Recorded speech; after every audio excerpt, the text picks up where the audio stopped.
మంచి పేరు మేలుంట. నీ ధన సంపదల కంటే మంచి పేరు మేలు. నీకున్నటువంటి ఆస్తిపాస్తుల కంటే మంచి పేరు మేలు. నీకున్న 20 ఎకరాల పొలము కంటే మంచి పేరు మేలు. నీకున్నటువంటి 100 తులాల బంగారము కంటే మంచి పేరు మేలు. నీకున్నటువంటి 10 అంతస్తుల డాబా కంటే మంచి పేరు నీకు మేలు. ఎలా కనిపిస్తున్నాయి మాటలు మీకు? స్తోత్రము కలుగును గాక.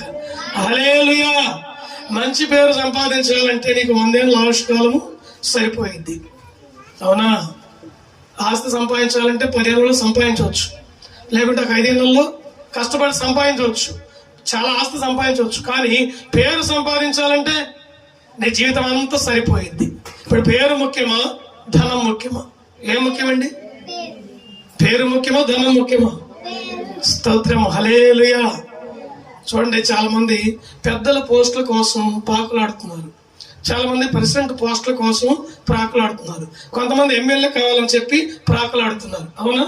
ఎందుకంటే పెద్దగా ఉంటే నాకు మంచి పేరు వచ్చిందని, ప్రెసిడెంట్గా ఉంటే మంచి పేరు వచ్చిందని, నెంబర్గా ఉంటే మంచి పేరు వచ్చిందని, ఎమ్మెల్యేగా గెలిస్తే నా పేరు అన్ని జిల్లాలకు తెలిసిద్దని ప్రాకులాడుతున్నారు. కానీ గెలిచిన వెంటనే చనిపోతే ఏమండి?